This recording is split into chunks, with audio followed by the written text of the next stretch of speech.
ভূত বাগানের কথামালায় আজ শুনবেন প্রিয়রঞ্জন মৈত্র রচিত গল্প জাতিস্বর ভূত।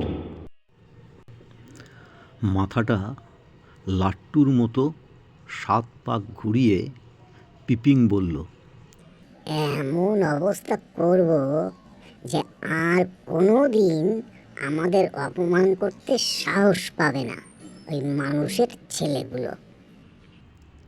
লেঙ্কু তার ঠ্যাঙের একটা আঙুলকে চুইংগামের মতো ধরে চিবুতে চিবুতে বলল, আসলে ওরা কোনোদিন ভূত পেত্তি দেখেনি, তাই আমরা যে সত্যি আছি বিশ্বাস করে না। যদি একবার ওকে থামিয়ে দিয়ে হাড়ে হাড়ে শব্দ তুলে খটখটি বলল, নিজেরা না দেখুক, বইতে তো পড়েছে, আমাদের নিয়ে তো অনেক বই লিখেছে মানুষরা। লেঙ্কু এবার বলল, ওদের বইতে যা লেখা রয়েছে তা প্রায় সবটাই আজে বাজে।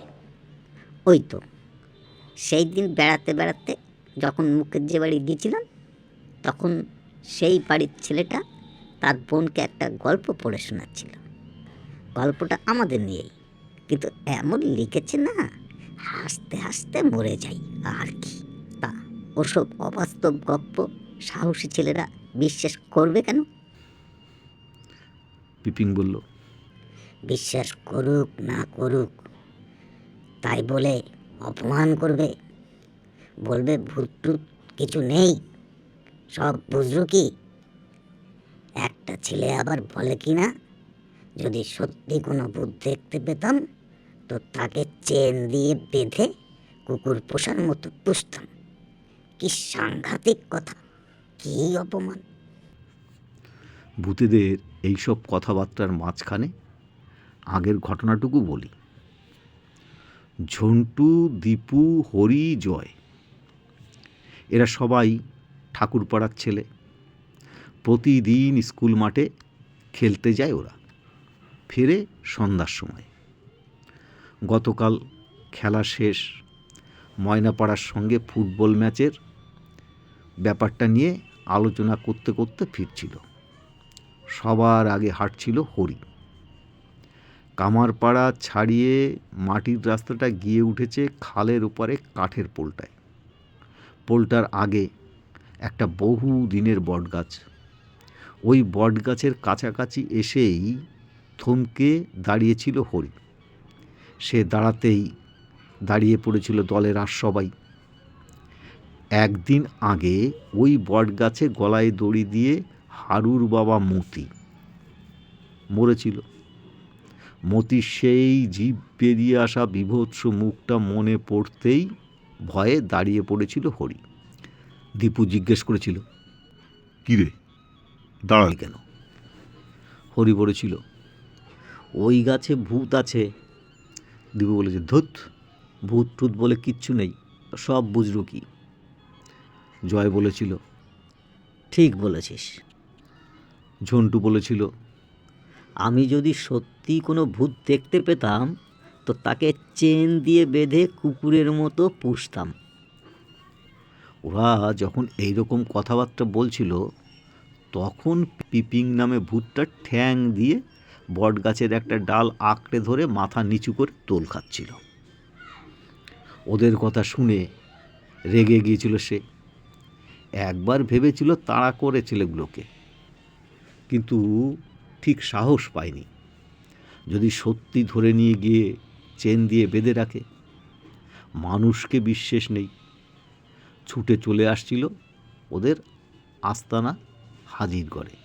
হাজিরগড় বলতে একটা ছোট্ট টিলার মতো, যার উপরে ঝোপঝাড় আর ভাঙাচোরা ইট পাটকেল ছড়ানো ছিটনে। একটা বড় বেল গাছ রয়েছে সেখানে, যে গাছে কোনো দিন বেল ফলেনি। গতকাল পিপিং ঘটনাটা বলেনি কাউকে। ওই ভয় পেয়ে পালিয়ে আসার জন্য যদি অন্য সব ভূতেরা তাকে ভীতু বলে, ছি ছি করে। যাই হোক, আজ আর চেপে থাকতে পারেনি, বলে ফেলেছে বন্ধুদের কাছে। তারপর তাদের মধ্যে কি কি কথা হচ্ছিল সেগুলো আগে বলেছি।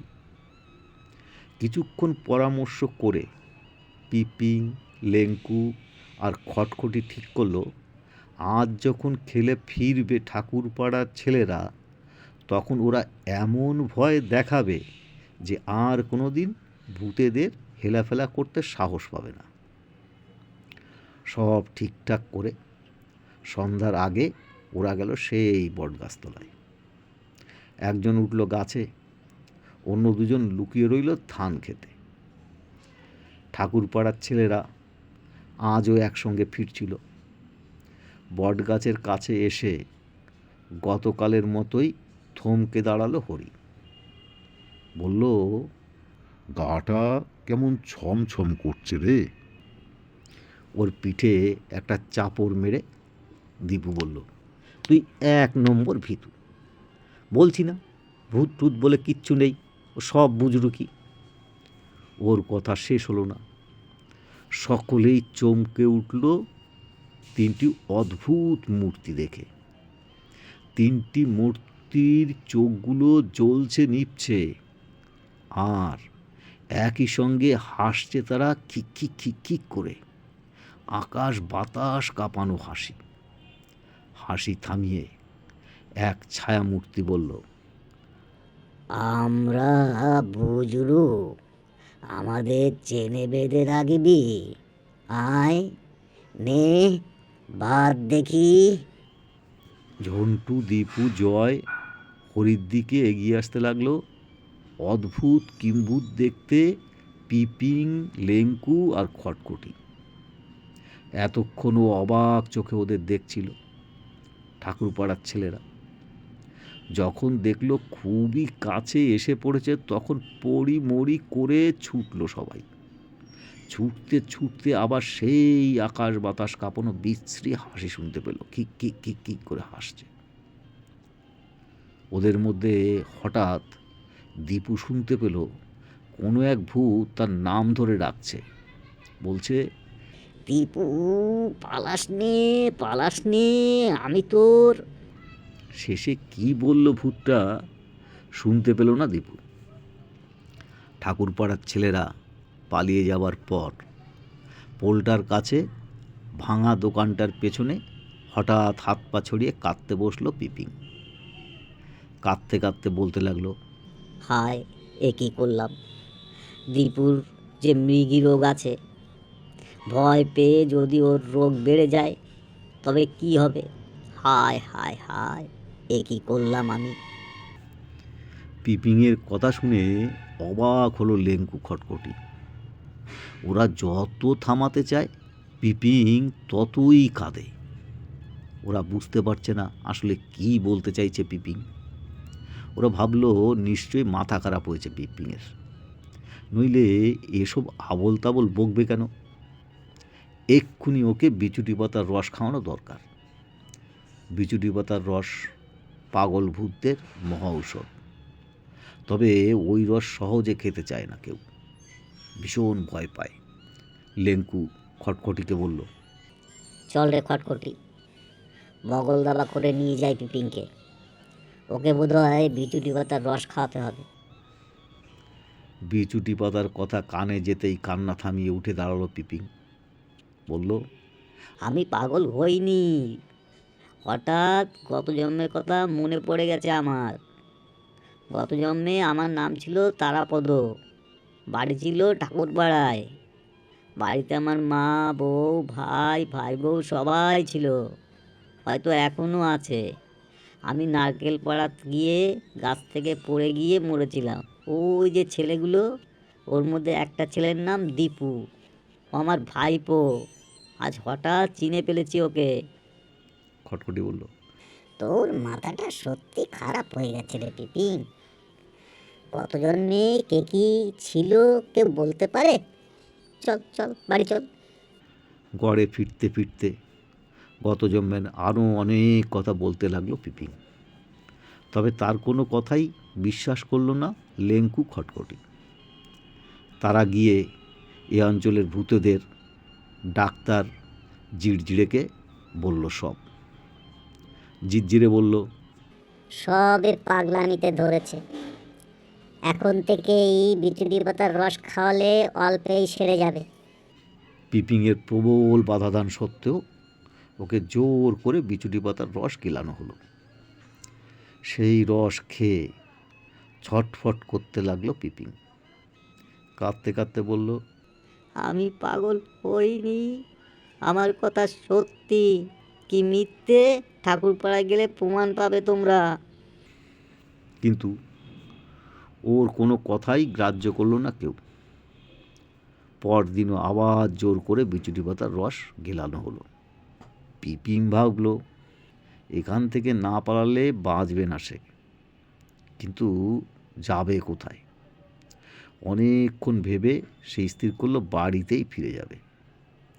বাড়ির সবাইকে বুঝিয়ে বলবে সেই তারাপদ, দীপুর জেঠিমণি, মরে গিয়ে ভূত হয়েছে। বুঝিয়ে বললে নিশ্চয়ই বুঝবে সবাই। তারপর আবার সকলের সঙ্গে একসঙ্গে থাকতে পারবে সে। এইসব ভেবে বিকেলবেলা সকলের অলক্ষ্যে গড় থেকে বেরিয়ে পড়ল পিপিং। দিনের আলোয় মানুষের চোখ ভূতেদের সহজে দেখতে পায় না বলে রাস্তা দিয়ে যেতে অসুবিধা হলো না পিপিংয়ের। যতই সে ঠাকুরপাড়ার দিকে এগোতে লাগলো ততই পুরনো দিনের কথা মনে পড়তে লাগলো। ওই তো কেষ্ট ডাক্তারের ডাক্তারখানা, ওই তো ভবনাথ পণ্ডিতের বাড়ি। বাড়ি চিনতে অসুবিধা হলো না পিপিংয়ের। রান্নাঘরের পেছনে একটা বড় চালতা গাছ আছে। এই গাছ থেকে বাড়ির ভেতরে প্রায় সব দেখা যায়। সেই গাছে উঠল পিপিং। সেখান থেকে সে দেখতে পেল তার গত জন্মের বউ লতা বারান্দায় বসে বসে চাল বাচ্ছে, আর তার ভাই বউ অর্থাৎ দীপুর মা কি যেন সেলাই করছে। মাকে এবং দীপুকে দেখতে পেল পিপিং। দুজনে লুডো খেলছে। তার মানে ভয়ে দীপু আজ আর খেলতে যায়নি। দীপু ভালো আছে দেখে নিশ্চিন্ত হলো পিপিং। ওর ইচ্ছে হলো তখনই লাফ দিয়ে নামে উঠোনে, সবাইকে চমকে দিয়ে বলে, আমি এসেছি, আমি বাড়ির বড় ছেলে তারাপদ। কিন্তু দিনের আলো রয়েছে, তাই আরও কিছুক্ষণ অপেক্ষা করতে হবে। তাছাড়া ওভাবে সবাইকে চমকে না দিয়ে আলাদা আলাদাভাবে বুঝিয়ে বলাই হয়তো ভালো হবে। এইসব যখন ভাবছে পিপিং, ঠিক তখন বাড়িতে ঢুকলো দীপুর বাবা শ্যামাপদ। বারান্দায় দাঁড়িয়ে হাত নেড়ে কি যেন বলছে সে, শুনতে পেল না পিপিং। একটু বাদেই এলো অঘোর, সঙ্গে তার ভাই টগর। ওদেরও চিনতে পারল পিপিং। ওই অঘোরদের সঙ্গেই জমাজমি ইত্যাদি নিয়ে বহু দিনের ঝগড়া। অঘোরকে দেখতে যেমন মোষের মতো তেমনি গায়ে শক্তি। একবার ঝগড়ার সময় তারাপদকে দারুণ মেরেছিল সে। শ্যামাপদর সামনে দাঁড়িয়ে উত্তেজিতভাবে কথা বলতে লাগলো অঘোর। মাঠ পুকুরের মাছ ধরা নিয়ে বলছে সে। শ্যামাপদ বেশ গলা চড়িয়ে কথা বলছে। ওদের দুজনের কথা বলার ধরন দেখে পিপিংয়ের মনে হলো এক্ষুনি হাত চালাবে চিরকালের মারকুটে ছেলে অঘোর। শ্যামাপদর যা চেহারা, দুটো চড় খেলেই শুয়ে পড়বে মাটিতে। হঠাৎ পিপিং ভাবল, এই একটা সুযোগ, আমাকে কেউ দেখতে পাচ্ছে না, এই সুযোগে আমাকে মারা শোধ নেওয়া যায় ওই অঘোরের ওপরে। কথাগুলো ভাবতে না ভাবতেই পিপিং দেখলো শ্যামাপদকে একটা চড় কষিয়েছে অঘোর। আচমকা চড় খেয়ে দুপা ঘুরে গিয়ে কোনো মতে টাল সামলালো শ্যামাপদ। তারপর তেড়ে এলো অঘোরের দিকে। এবার দুটো ঘুষি ঝাড়ল টগর। ঘুষি খেয়ে পেট চেপে বসে পড়ল শ্যামাপদ। কান্নাকাটি পড়ে গেল বাড়িতে। মা কাঁদতে কাঁদতে কী যেন বললেন অঘোর টগরকে। ওরা শুনল না, পা দাপিয়ে বেরিয়ে গেল বাড়ি থেকে। লাফ দিয়ে গাছ থেকে নামলো পিপিং, ছুটে গেল ওদের দিকে। আবার লাফ দিয়ে উঠে দুজনের ঘাড়ে দুটো পা রেখে চুলের মুঠি ধরল, মাথায় মাথা ঠুকতে ঠুকতে বলতে লাগলো, আর মারবি শ্যামাপদকে? বল, আর মারবি? অগর টগর বুঝতে পারল না কে ওদের মাথা ঠুকছে।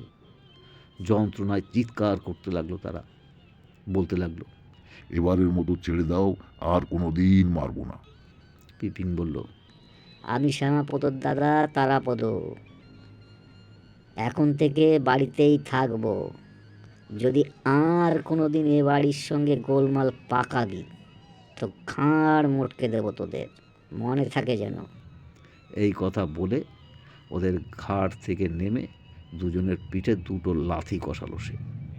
এরপর সন্ধ্যা হলো।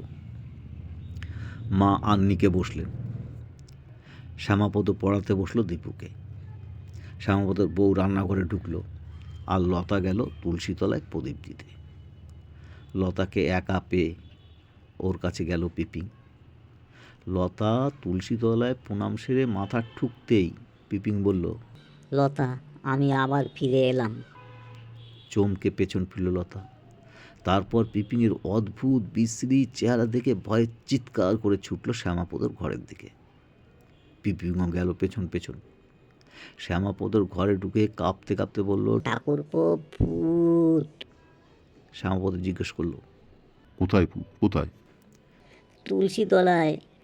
লণ্ঠন হাতে বাইরে এলো শ্যামাপদ। বাইরে এলেন শ্যামাপদর বউ দীপুও। কেউ কিছু দেখতে পেল না। দীপু জিজ্ঞেস করলো, জেঠি, ভূতটা কেমন দেখতে গো? লতা যেমন দেখেছিল পিপিংকে তার বর্ণনা দিলে দীপু আবার বলল, আমরাও তো প্রায় ওই রকমই দেখেছিলাম। তখন তোমরা বলেছিলে চোখের ভুল, এখন দেখলে তো। কিন্তু একটা ভূত আমার নাম ধরে ডেকেছিল কেন বলো তো? দীপুর প্রশ্নে উত্তর দিল না কেউ।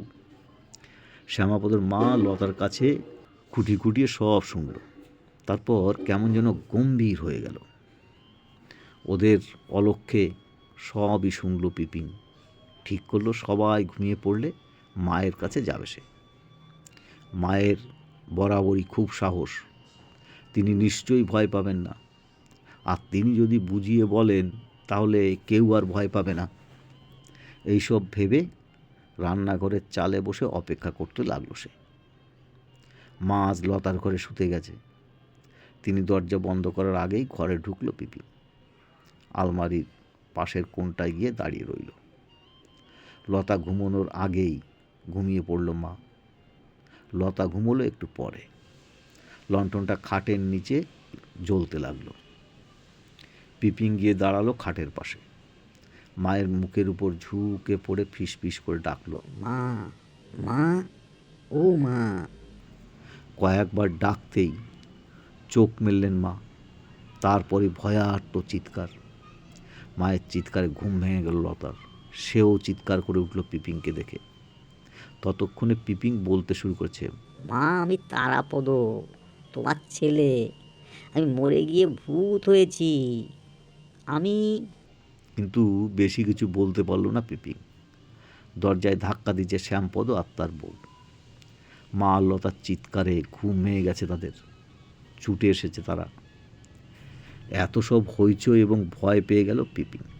সে তাড়াতাড়ি লুকিয়ে পড়ল অন্ধকার কোণটায়। উঠে গিয়ে দরজা খুললেন মা। তারাপদর কথা বললেন।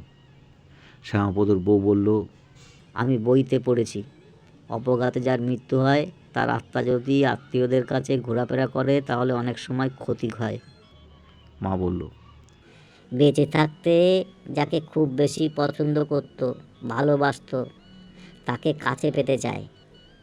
লতা বলল, অতৃপ্ত আত্মার অসাধ্য কিচ্ছু নেই।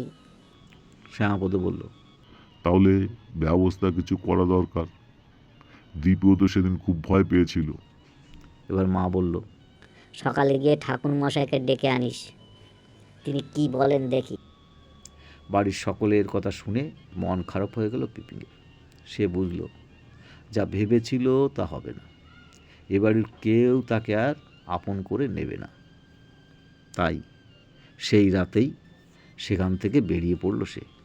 তবে হাজিরগড়ে আর ফিরে গেল না অন্য কোনো ভূতের রাস্তা নাই। চলতে চলতে অনেক অনেক দূরে চলে গেল সে।